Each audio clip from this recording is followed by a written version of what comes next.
Today we're going to do Irish soda bread. That's brand soda bread. This particular one, is Treacle. And the secrets of this we're going to discover.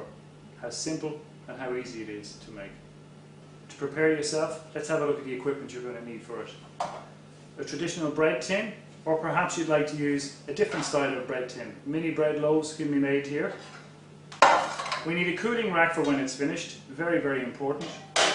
And we'll get to that at the end of the stage.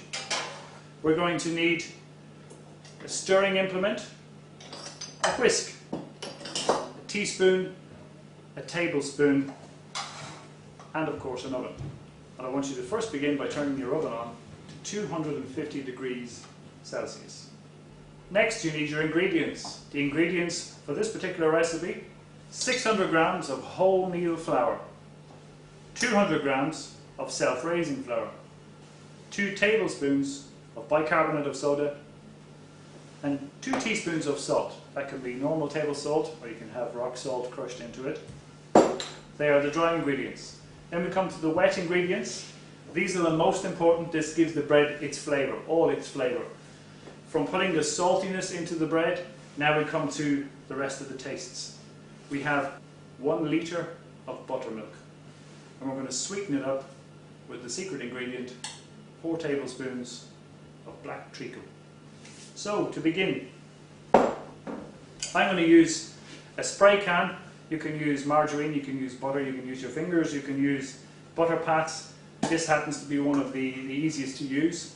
You give it a shake, and I want you to line the inside of the mould completely, in particular the corners. The reason we do this is to make sure the bread falls out nice and easy. And there we have it.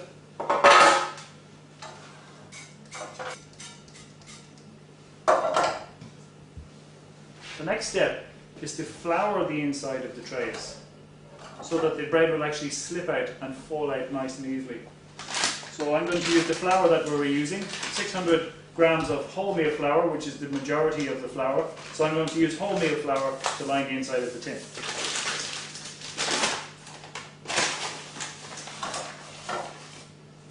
For this method, I'm going to spread a little bit on the base of each tin.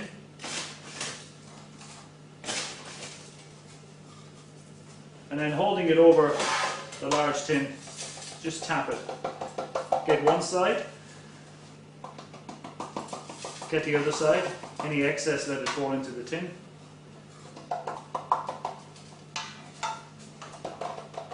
And then any excess at all, tap it out there onto the tray. So you should have it completely lined with flour. And then we do the exact same with the excess we have there. And for this, I'm going to swipe the flour into the bowl, any excess in there. This flour I'm actually going to use for the flour. And with the last of the loaf tins, we're going to just trickle it around there. And all the bread should catch the fat.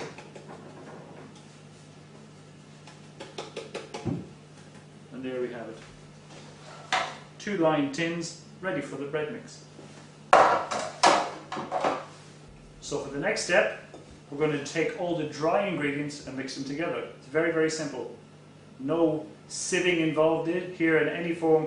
This is a real rustic, very rough bread, and comes out with that texture as well. So no sieving whatsoever. Let's put the self-raising flour in on top of the wholemeal flour. We said we need 2 tablespoons of bicarbonate of soda. There's 1. There's 2. And we also said we needed 2 teaspoons of salt. Now what we need is salt for a bit of seasoning. That's about 1 teaspoon. This is rustic, so let's keep it rustic. There's 2 teaspoons. And then very simply, with nice clean hands, which you've prepared earlier, we're just going to mix all the ingredients in a bowl with your fingers. Just lift it all up.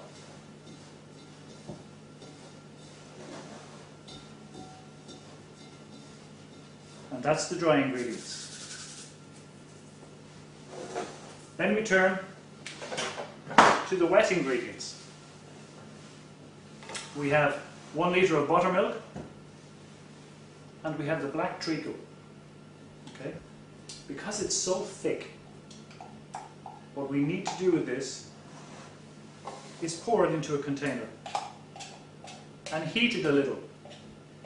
Otherwise it'll be very difficult to mix with the buttermilk.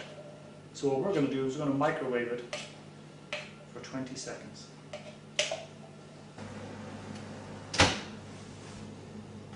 On full power for 20 seconds. So now let's combine all the lovely tastes. Remember the very sour taste of the buttermilk, the lovely sweet taste of the treacle. I'm going to mix that in and watch how it's pouring consistency now because it was in the microwave oven, which will make it very simple to whisk. And it should come together in a nice beige colour.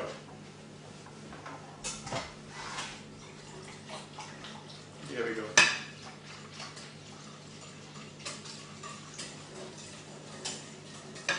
Beautiful coffee colour rather than beige. And there we have it. So we have the wet ingredients with all the tastes. We have the dry ingredients. And now very simply, we're going to make a well in the centre here.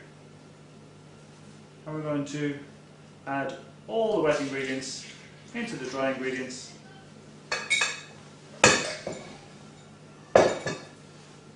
And very simply, with a stirring implement, stir all the ingredients together until you don't see any more dry flour. Now it's at this stage that you should realize or recognize the consistency, because it's the consistency that actually is the telling point of how good your bread's going to be. So the consistency, I call it, is cold porridge. And if you look closely, you'll see the reaction of the bicarbonate of soda is already beginning to work there. You see the bubbles in there. So it's beginning to react wonderfully.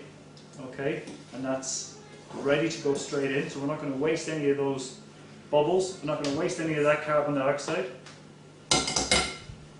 So now, to make it as easy as possible to pour the mixture into the bread molds, I'm actually going to use a jug. Simply because this particular mold, these particular molds are quite small. So I'm going to pour my mixture for ease into a jug. And off we go. We're going to pour the mixture into the bread mold, and we want to pour it just above halfway, almost 3/4, because it's going to rise the rest of the way. And off we go. And let's have a look at the rest. Let's pour all your little molds there.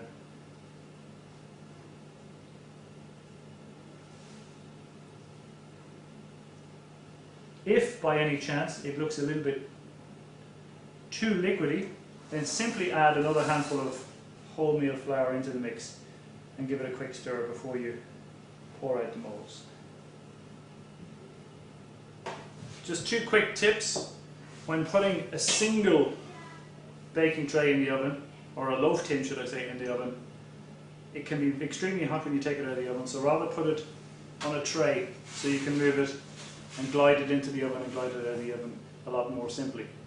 Another tip is with the oven itself, make sure if you have 2 sets of bread that there's a good gap between one and the other, so that the circulation of the hot air can actually give the bread a chance to rise equally, both. If they're on top of each other too much, you'll find that the one beneath won't rise as much. Okay, now we're going to pop it into the oven. We're going to put it in the oven at 230 degrees, so we're going to lower the temperature down to 230 degrees Celsius, and we're going to leave it in the oven for 50 minutes. And after 50 minutes, we're going to take out the bread and turn it upside down. Okay? And that'll give it a chance for the underside to crisp up the same as the outside of the top side there. Close the door, turn it down to 230 for 50 minutes.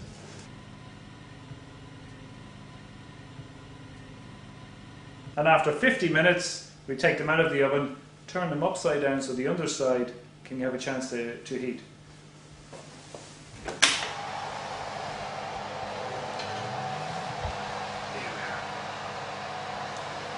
So we have them out of the oven. Now what we've got to do is take the bread, release it from the sides. That's why we floured it in the first place. By using a palette knife, it will make it a lot easier.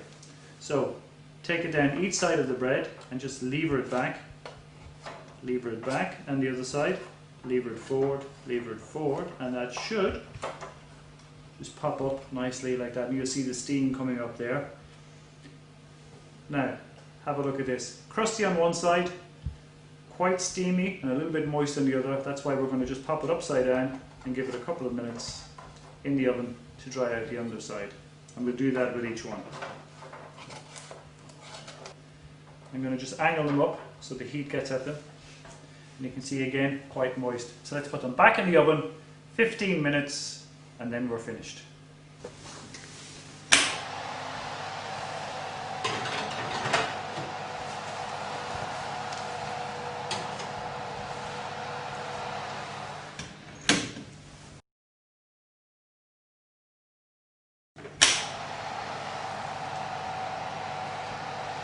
Just do that final test, turn it upside down, flick it with your finger, and you should hear that hollowness inside. There we know it's almost completely cooked. Now consider the inside of this bread is still really hot, so it's got to continue cooking in its own heat for another half an hour and never cut for at least 1 hour after it comes out of the oven, because it's still quite full of steam. The steam will produce inside, and as you cut it, if you cut it while it's hot, it will become very doughy. So let it dry out. That's why in many cases with Irish soda bread, you will find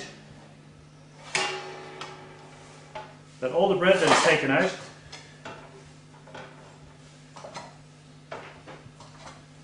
like so, and then is generally covered with a slightly damp cloth, just so the crust doesn't go too hard when it forms. And there we have it. Traditional Irish soda bread, brown soda bread, flavoured with treacle and buttermilk. Have a look at this.